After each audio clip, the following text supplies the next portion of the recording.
ආයිබෝවන් යාළුවනේ මගෙන් හුඟක් කට්ටිය අහලා තිබ්බා කුවෙට් එකේ පඩිය කීයක් ගන්නවද කොහොමද යන වියදම කුවෙට් එකට මේ අපිත් ආසයි එන්න. ඉතින් ඒ හින්දා ඔයාලට වීඩියෝ එකක් දානවා මන් දැන්. සාමාන්‍යයෙන් මගේ වැටුප වෙන්නේ 120ක් වගේ, කියන්නේ ලංකාවේ මුදලින් 1.20ක් වගේ වෙන්නේ. ඉතින් සාමාන්‍ය මාසේ කෑම වියදම යනවා 30ක් විතර. ගෙදරට සාමාන්‍ය 60ක් විතර දානවා. සාමාන්‍ය අමතර වියදමට 10ක් වගේ තියා ගන්නවා. කිය ඇඳුමක් ගන්න අර එහෙමේ ඒ වගේ. දැන් අපි බලමු. දැන් මං සුපර් මාකට් එකට ඇවිල්ලා ඉන්නවා. අද බඩු මිල කොහොමද? ලංකාවේ බඩුත් තියෙනවා. සුපර් මාකට් වල ලංකාවේ බඩුත් තියෙනවා.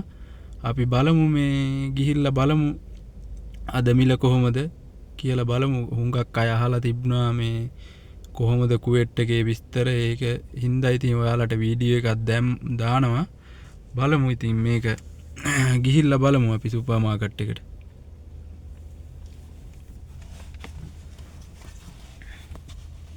බලමු අපේ ලංකාවේ පොල් එක තියෙනවා. සාමාන්‍ය ඒක වෙනවා සාමාන්‍ය ලංකාවේ ගානේ රුපියල් 1000ක් වගේ වෙනවා. බලමු සාමාන්‍ය හාල් වර්ග තියෙනවා. සාමාන්‍ය බලමු මේක සාමාන්‍ය හාල් 5 එක.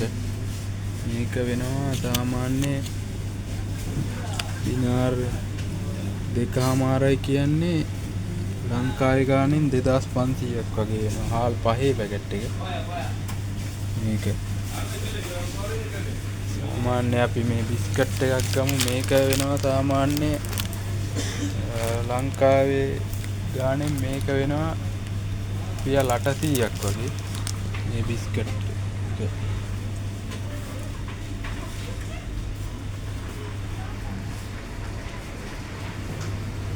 බලමු අපි තව බඩු ටිකක් ගන්න ඕනේ. බලමු මේ රට ඉලි වර්ග තියෙනවා. සාමාන්‍ය මේක මේ රට ඉලි එක වෙනවා ලංකාවේ ගානේ රුපියල් 2000ක් වගේ වෙනවා.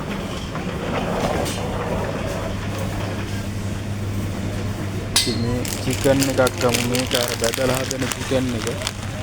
මේක එකමාරක් වගේ වෙනවා. ඉතින් ඔහොම තමයි බඩු මිල. අද සාමාන්‍ය මම 10ක වගේ බඩු ගන්නවා. මේ අපි වීඩියෝ එක දාන්නම් ඔයාලට. සාමාන්‍ය 10ක වගේ තමයි මම ගන්න බඩු. මෙතන කට්ටිය වැඩි. මම ඔයාලට වීඩියෝ එක දාන්නම්. හරි. මම දැන් සුපර් මාකට් එකට ගියා. සුපර් මාකට් එක ක්ලෝස් කරනවා මෙහි වෙලාවෙන් 11ට. ඒක නිසා ඔයාලට වීඩියෝ එක ඔක්කොම ගන්න බැරි වුණා. බඩු මම සාමාන්‍ය බඩු දැන් ඩිනාර් 20ක් කුවෙට් ගානෙන් ඩිනාර් 20ක් කියන්නේ ලංකාවේ 20000ක් වගේ. ඉතින් අද 20ක ගත්තොත් සාමාන්‍ය අපි ඉතුරු ඩිනාර් 15ක් විතර අතේ තියා ගන්නවා. සාමාන්‍ය ඊට පස්සේ අඩුපාඩු වුණොත් ඒකට ගන්න සාමාන්‍ය 35ක් වගේ යනවා කෑම වියදම. කියන්නේ ගෙදරට සල්ලි මෙච්චරක් සාමාන්‍ය 60ක් විතර දාලා කෑමට 35ක් වගේ ගිහින් සාමාන්‍ය පොඩි ගාණක් අපේ ෆෝන් කාඩ් එක දාන්න සාමාන්‍ය මෙහි මාසෙට 5ක් වගේ යනවා.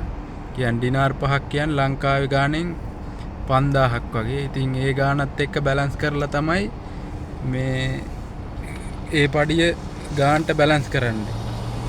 ඉතින් යාළුවනේ ඕක තමයි කුවෙට් එකේ ජීවිත කතාව. අපි නැවත වීඩියෝ එකකින් හම්බෙමු.